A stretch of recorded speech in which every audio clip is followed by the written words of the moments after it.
नमस्कार दोस्तों इस वीडियो में मैं रजनीश की कुछ बातें करूंगा। एक्चुअली रजनीश ने जो बोला है इंग्लिश में, एक्चुअली ये सब बोले हैं वो, तो उन्हीं बातों को मैं बताने वाला हूं और ये बातें मुझे काफ़ी पसंद आई और इसलिए इन बातों को मैं यहाँ पर बताना चाहता हूँ। ऑफकोर्स हिंदी में भी बताऊँगा। तो मैंने अपने मन से उसका टाइटल रखा हूँ great beautiful words by Osho Rajneesh. Actually दोस्तों यहाँ पर उन्होंने जो कुछ भी बोला है उसका पर्पस यही है कि डोंट फॉलो एनीवन। मतलब एक तरह से समझिए कि सबको सुनो, बोलते हैं ना हिंदी में, सबको सुनो, उस पर विचार करो, अच्छा लगता है एक्सेप्ट करो, नहीं लगता है रिजेक्ट करो। तो यही इनका पर्पस है। उनको किसी उनका चेला चपाटी या जो कोई भी उनको एक बोल दिया कि आचार्य रजनीश जी आप उल्टे सीधे बात करते रहते हो, कभी बोलते हो दारू पिए, कभी बोलते हो मत पियो, कभी आप बोल देते हो सेक्स करो, कभी बोल देते हो मत करो, इन कामनी कांचन से दूर रहो। तो यार आप क्या बोलना चाहते हो समझ में नहीं आता है, उल्टे सीधे आप बकते रहते हो, आप कैसे इंसान हो यार। ऐसे ही कुछ किसी ने बोल दिया है उनको, तो उसका वो जवाब दे रहे हैं। फर्स्ट लाइन ऐसे स्टार्ट होता है कि what the hell I am doing here. एक तरह से वो अपने आप को ही बोल रहे हैं कि मतलब अपने आप को एक तरह से गाली दे रहे हैं। व्हाट द हेल, अपने आप को गाली दे रहे हैं कि यार मैं यहाँ क्या कर रहा हूँ। मैं बोल रहे हैं कि I am persuading you every day that you should not agree with anyone. मैं हर एक दिन तुम लोगों को यही समझा रहा हूँ कि तुम किसी के साथ भी एग्री मत करो।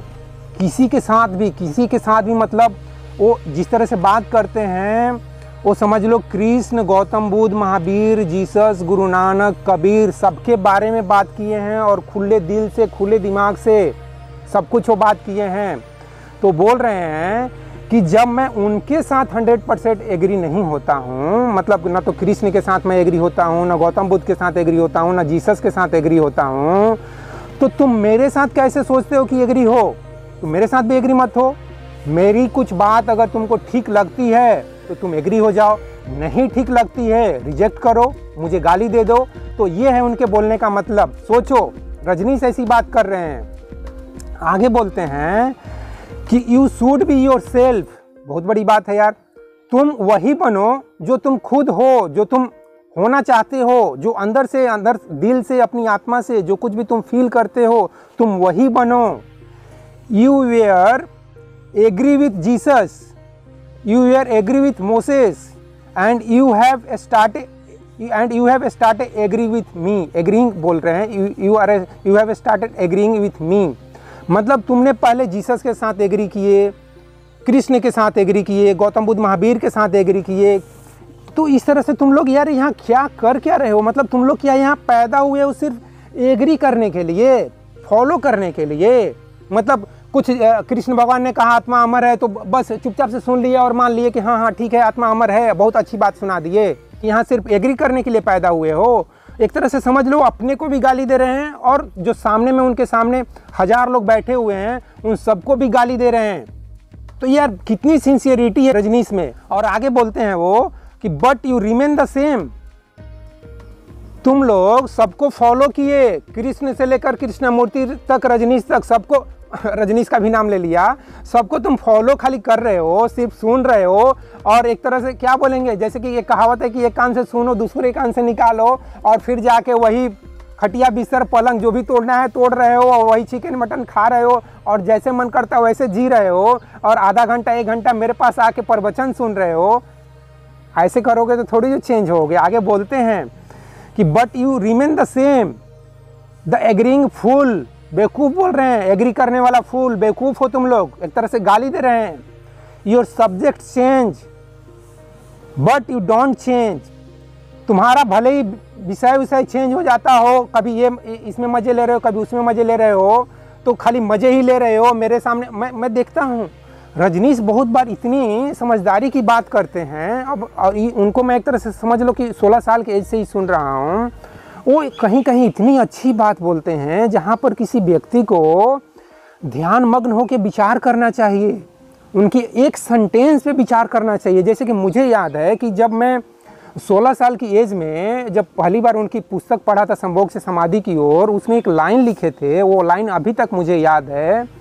वो लिखे थे कि इस अस्तित्व में कोई एक चीज़, कोई एक शक्ति ऐसी है जिससे हम निर्भय हो सकें, जिससे हम अभय हो सकें, वो है शक्ति भगवान। मतलब वो बोल रहे हैं कि भले ही तुम सबसे डरो, अपनी बीबी से डरो, बॉस से डरो, एमएलए, एमपी, पीएम, सीएम, जिससे डरना है डरो, लेकिन यार तुम भगवान से भी डरोगे। बड़ा मज़ा आया उस स्टेटमेंट को पढ़कर, यार क्या बात है। मतलब उनकी फर्स्ट बुक ही पढ़कर एक तरह से समझ लो कि मैं उनका एक तरह से दीवाना हो गया, ऐसा समझ लो। लेकिन फिर भी 2 दिन के बाद ही जब एक दोस्त ने मेरे ऊपर कमेंट किया कि लगता है अब अभय भी रजनीश का चेला हो जाएगा, तो उसको मैंने जवाब दिया कि रजनीश का चेला मैं क्यों बनूंगा, रजनीश चाहे तो मेरा चेला बन जाए। तो समझ लो 16 साल के एज में भी मेरे अंदर कैसी अवेयरनेस थी कि मैं रजनीश जैसे शख्सियत को बोला कि मैं क्यों इसका चेला बनूंगा, यार ये चाहे तो मेरा चेला बन जाए। तो मेरे को अगर बोलोगे कि तुम इसका चेला बन गए हो तो मैं यही जवाब दूंगा। मैं बोलता हूँ भगवान को, यार सुप्रीम पावर को बोलता हूँ।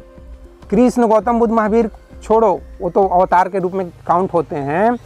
सुप्रीम पावर की मैं बात कर रहा हूँ। मतलब कृष्ण का भी कोई अगर सुप्रीम पावर है, गौतम बुद्ध, महावीर का भी कोई सुप्रीम पावर है, जैसा कि आइंस्टीन बोलते हैं I want to understand the mind of God. God के माइंड को आइंस्टीन, जो कि E=mc² जैसा इक्वेशन दिए हैं, थ्योरी ऑफ स्पेशल रिलेटिविटी, इस तरह के कॉन्सेप्ट दिए हैं, टाइम, स्पेस, ग्रेविटी, इस तरह को समझने के लिए इस तरह के कॉन्सेप्ट दिए हैं, बड़े बड़े कॉन्सेप्ट दिए हैं। उस भगवान को बोल रहे हैं कि उनके माइंड को मैं समझना चाहता हूँ। तो उसी भगवान की मैं बात कर रहा हूँ कि उस भगवान का भी अगर मुझे बोलोगे कि मैं उसका चेला हूँ, उसका फॉलोअर हूँ, तो मैं बोलूँगा कि नहीं, मैं उसका फॉलोअर नहीं हूँ। मेरे पास अपना एक फ्री विल है, मुझे जो मन में आता है मैं करता हूँ, बस ऐसा समझ लो। और उसी विल पावर के वजह से मैं 16 साल के एज में भी बोल दिया कि रजनीश चाहे तो मेरा चेला बन जाए, मैं क्यों रजनीश का चेला बनूँगा।